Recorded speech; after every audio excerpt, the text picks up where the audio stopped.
Guys, video start करने से पहले मैं आपको इंट्रो में बता देना चाहता हूं कि वेलोसिटी के थ्रू मेरा टर्बो ऑफर लेटर आ चुका है और मेरा टर्बो रोल में as a project engineer perfectly हो चुका है, जो कि 6.5 एलपीए में है। तो आज की वीडियो में हम पूरा डिस्कस करेंगे कि आप कैसे इस टर्बो रोल पे विप्रो को ज्वाइन कर सकते हैं, क्या क्या प्रोसीजर होते हैं, कैसे आप ज्वाइन कर सकते हैं, कैसे क्रैक कर सकते हैं एग्जाम को, कैसे चीजें वर्क करेंगी, कैसे क्या ट्रेनिंग होती है, फेज 2 फेज 3 की भी बारे में बात करेंगे कि कब हायरिंग उनकी वेलोसिटी के मेल उनको आएंगे, और जो भी आपके क्लैरिफिकेशन डाउट होंगे सब इस वीडियो में कवर किए जाएंगे। So let's start the video. So hey guys, this is Anurag and welcome to Beyond Tech. तो आज आ चुकी है अपनी वीडियो बहुत दिनों बाद। तो आज की वीडियो में बात करेंगे कि how I get turbo offer letter through Wipro Velocity. जैसे कि बहुत लोगों को पता होगा या फिर नहीं भी पता होगा, तो मैं आज बताना चाहूंगा कि आप कैसे टर्बो ऑफर मिल सकता है आपको, या फिर आप टर्बो रोल में कैसे वेलोसिटी में के थ्रू आप विप्रो में आ सकते हैं। बेसिकली होता क्या था कि बहुत लोगों को ये चीजें पता भी होंगी, फिर भी मैं बता दूं क्योंकि बहुत सारे फ्रेशर्स भी वीडियो देख रहे हों, हो भी सकता है, होप सो। तो होता क्या था कि पहले जैसे एलाइट का पेपर होता था, जो कि फर्स्ट एलाइट का एग्जाम होता था, तो उसमें जो क्वालिफाई कर चुके होते थे लोग, फिर उनको मौका मिलता था वो टर्बो का एग्जाम दे सकते थे। पर इस साल विप्रो ने कुछ अलग ही नेक्स्ट लेवल का भाई कुछ सोचा और कुछ अलग ही नेक्स्ट लेवल का डाल दिया। बेसिकली ये वीडियो में हम बात करेंगे सबके बारे में कि भाई जो फेज 1 की हायरिंग थी, फेज 2 की हायरिंग थी, फेज 3 की हायरिंग थी, तीनों का वेलोसिटी कब आ सकता है, और ये वेलोसिटी मेरा कौन सा, मतलब फेज 1 के अंदर 2 फेज दिए गए थे वेलोसिटी स्लॉट के, तो उसके बारे में भी हम बात करेंगे। तो पूरी चीजें इस वीडियो में क्लेरिफाई होंगी। तो आप वीडियो हो सकता है थोड़ी लंबी हो जाए, पर वीडियो आप एंड तक देखना, आपको पूरा प्रोसीजर बताया जाएगा कि कौन ट्रेनिंग पार्टनर था, कैसे स्टार्ट हुआ, एंड लास्ट में कैसे हमको ऑफर लेटर मिला। तो चलिए स्टार्ट करते हैं। पहले होता क्या है कि जैसा हम लोगों ने नॉर्मली सोचा था कि भाई एलाइट का हमने एग्जाम दिया, अच्छे से हो गया, अब क्या होगा, एज अ डिजिटल, जैसे टीसीएस का डिजिटल निंजा होता है, निंजा होता है, फिर डिजिटल के 2 हमें कोडिंग क्वेश्चन सॉल्व करने होते हैं, तो हमें डिजिटल रोल मिल जाता है। वैसे ही हमने सोचा कि इस बार भी टर्बो का होगा, पर इस बार विप्रो ने अनाउंस किया कि भाई जो, मतलब उनका ये कहना था कि अगर जो एलाइट अच्छे से निकाल पा रहे हैं तो वो उनका टर्बो का भी एग्जाम निकाल लेंगे 2 कोडिंग क्वेश्चन सॉल्व करके। तो उन्होंने क्या बोला कि भाई हम जैसे मान लीजिए 75,000 वो हायरिंग कर रहे थे फेज 1 की, जब पहली हायरिंग आई 22 बैच के लिए, तो उन्होंने क्या कहा कि अगर वो हम सिर्फ उन टॉप परफॉर्मर बच्चों को लेंगे, लाइक 75,000 की हायरिंग थी तो 4-5,000 सिर्फ वो लेंगे, उस 4-5,000 को वो एक वेलोसिटी, एक उन्होंने नया अनाउंस किया कि वेलोसिटी हम इसको अपना नेम देते हैं इस प्रोग्राम को, उसमें क्या करेंगे, हम बच्चे को या फिर कैंडिडेट को भेजेंगे थर्ड पार्टी के पास कि भाई तुम ये थर्ड पार्टी जैसे स्टैक रूट हो गई, ग्रेट लर्निंग हो गई, हम बोलेंगे कि उसके पास जाओ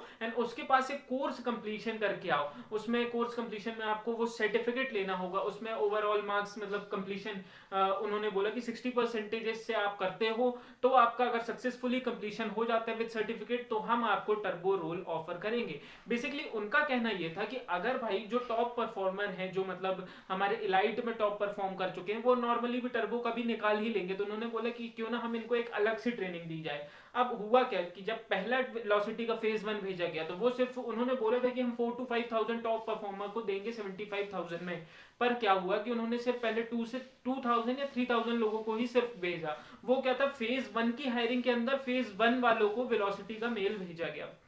अब उसमें क्या था, जैसे डोमेन बहुत सारे थे, क्लाउड थे, क्लाउड में AWS था, एज्योर था, और अपना सेल्स फोर्स वगैरह, ऐसी कुछ चीजें उसमें, मन स्टैक एंड मीन स्टैक, ये सब चीजें टेक्नोलॉजी 3। अब हुआ क्या कि उन बच्चों को पहले ये अनाउंस किया गया कि भैया जो भी कोर्स करना चाहते हैं उसको 30K प्लस या 40,000, जो कि एक फ्रेशर के लिए बहुत ज्यादा हो जाती है, क्योंकि we all are struggle in our college life, so we all know कि कैसे हम पैसे मैनेज करते हैं, और 5 to 10,000 में हमारी हालत इतनी ढीली हो जाती है, तो 30-40,000 प्लस जीएसटी देना वो भी बहुत प्रॉब्लम क्रिएट कर रहा था। तो हुआ क्या, विप्रो ने देखा कि 50%, नियरली 50% लोग तो वैसे ही ड्रॉप ऑन कर दे रहे थे कि भैया हम नहीं दे पाएंगे इतना पैसा, ना कोर्स कर पाएंगे।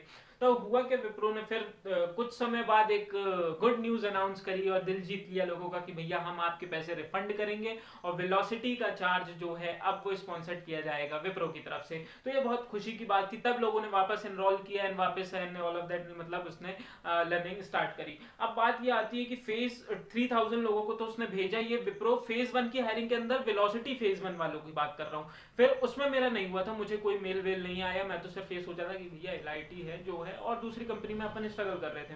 पर फिर क्या होता है, एक दिन मेल आता है कुछ लोगों को, 2000 और लोगों को, मतलब उन्होंने जैसा बोला था कि 5000 को हम भेजेंगे, तो उन्होंने नियरली 3000 को भेज दिया था। 2000 लोगों को और ऑफर आता है कि भैया आप लोग फेज हायरिंग 1 हायरिंग के अंदर ये फेज 2 वेलोसिटी के अंदर आप आ रहे हैं।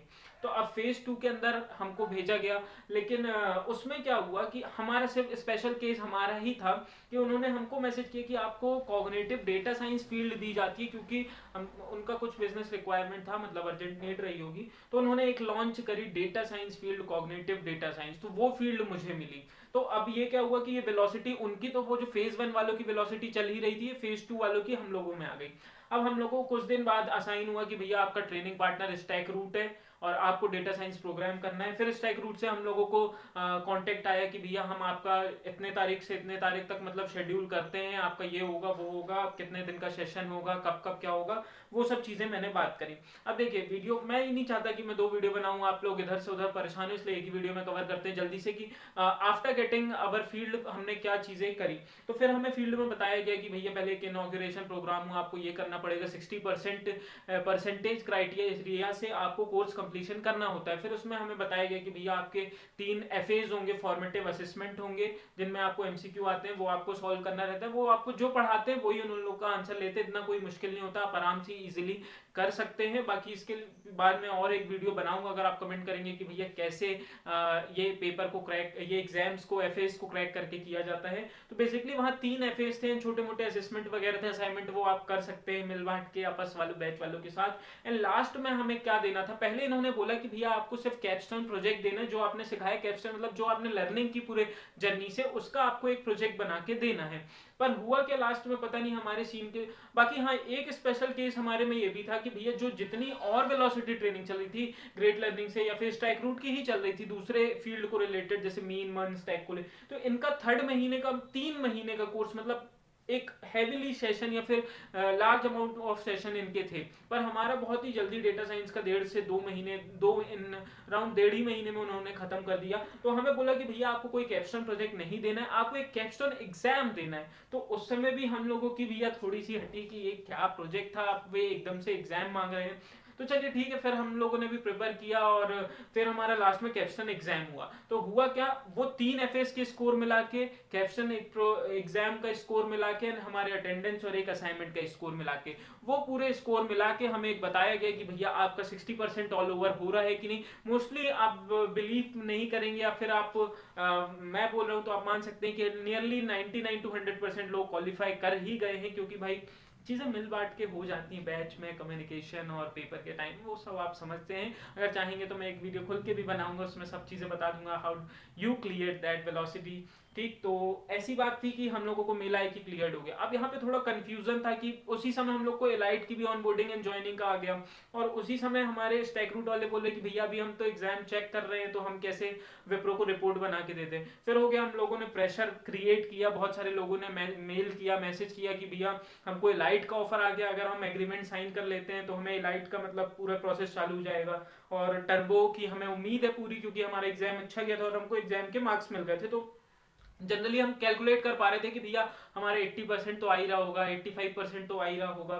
तो फिर यही हम लोगों ने प्रेशर क्रिएट किया। फिर पता नहीं जो भी कुछ हुआ हो, तो 17 जून को मुझे ऑफर लेटर फाइनली आ गया अपग्रेडेड वाला कि you are selected in Wipro as a turbo role engineer. Project engineer ही है पर टर्बो रोल से किया गया, और अपग्रेडेड पैकेज में आपको 6.5 एलपीए में रखा गया। तो ये पूरी जर्नी थी कि कहां से मेरा स्टार्ट हुआ, और नियरली मेरा, मैं आपको बताऊं डेट, 17 अप्रैल को मेरा इनॉग्रेशन प्रोग्राम था, 19 अप्रैल को मेरी ट्रेनिंग स्टार्ट हुई, एंड 3 जून को मेरी ट्रेनिंग खत्म हो गई, क्लासेस खत्म हो गई, एंड 6 जून को मेरा कैप्स्टोन एग्जाम था। तो ये पूरा होल प्रोसेस था। अब आपको समझ में आ रहा होगा कि कैसे। हाँ, एक बात और कर लेते हैं कि मैंने बोला था कि जो फेज 2 हायरिंग करी विप्रो ने, उसका कब आएगा। तो देखो क्या होता है कि फेज 1 के अंदर भी जिन्होंने वेलोसिटी प्रोग्राम आया था, उनका भी 3 मंथ का पूरा कोर्स था। हमारे जल्दी खत्म हो गया तो हम फ्री हो गए, पर 3 मंथ का कोर्स था। वो नियरली जितने भी वेलोसिटी वाले हैं उनका जुलाई में चीजें खत्म हो जाएंगी। तो आप जो भी फेज 2 हायरिंग वाले हैं वो एक्सपेक्ट कर सकते हैं कि जुलाई के बाद आपको भी वेलोसिटी मेल आने लगेगा, और फेज 3 वालों का भी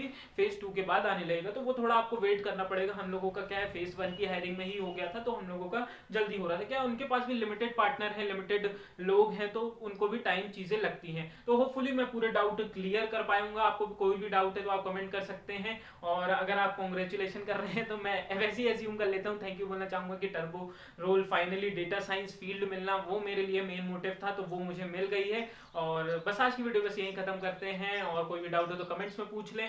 और कैसे आपको वेलोसिटी क्रैक करना है वो आप चाहते हैं तो मैं वीडियो जरूर बनाऊंगा। तो बस आज की वीडियो यहीं खत्म करते हैं। Have a good day and bye for